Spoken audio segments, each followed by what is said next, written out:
Hi everybody, Scott Jors here again, and this is another personal entry in the Wolf in the Know Network. This one here is directed to Pierre Poilievre of the Conservative Party of Canada. I know you see me, Pierre. I know you know about this issue, and I know you just don't care, because that means you'd have to seriously reflect on your life. I think that you know the reason that you were put into power, why Aaron O'Toole was voted out. You know it was a coup, basically. Right? Anybody looking at it would know that. I'm not saying that you're not prepared to do the job or you're not going to be a good leader or anything like that, but let's really recognize what it is. Right? Now, let's take a look back at the Freedom Convoy and you came out shaking hands with hate. How'd that turn out for you? How long before they threatened to rape your wife? Right? Do you see what shaking hands with that is going to do? Listen. You know I'm not asking you to support me as a human being. You know I'm not pretending to be the best person. You know the massive risk I'm taking, exposing myself like this, releasing those police reports, making all these videos. You know how that's going to affect my career and my job. You know what the police are going to do to me. But you also know that I'm really smart. You know that there's no way I could have done all of this if I didn't know something about people. You know that CSIS is thinking the same thing. So why do you think I'm doing this, Pierre? For the good of my health? No. Because I'm trying to tell you something. Right? I'm trying to tell you what hate is. I'm trying to show you what's coming for you. And I'm trying to show you where your actions may very well lead Canada if you're not careful. There's real hate, and you cannot control that. And you thinking that you can control that is only going to give it a platform, and then it's going to get rid of you, just like you did with Aaron O'Toole. Not you, but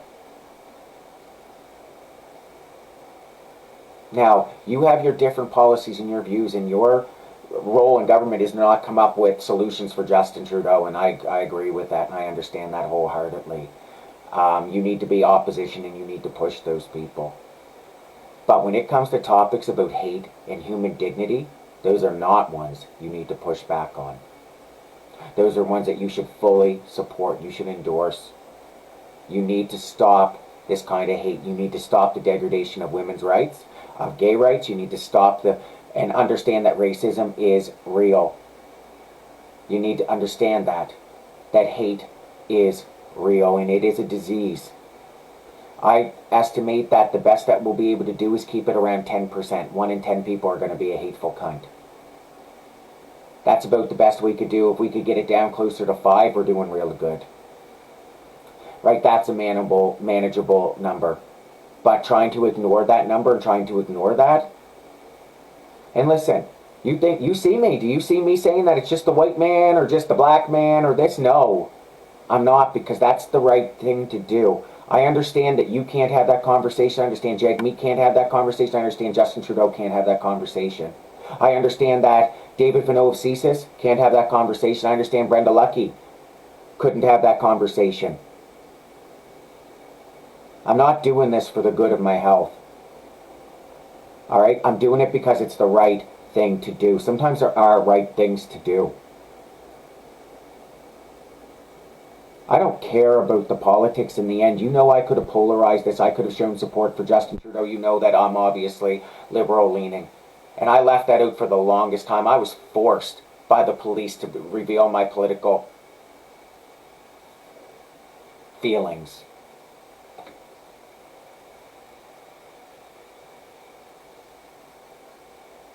In the end, I don't really care. I'm going to do what I'm going to do. Now, take a look at those police and what they did. They lied, cheated, and stole.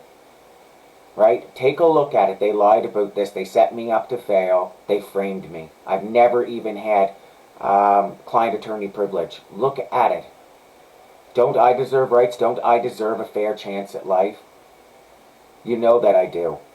You know that so many do. Your daughter, your wife should never have been treated like that. Your daughters. That's all I'm asking for. I'm not asking for you to support me or anything like that. I'm asking you to please recognize what this really is and give me a fair fighting chance. Okay? Thank you very much. Have a good day.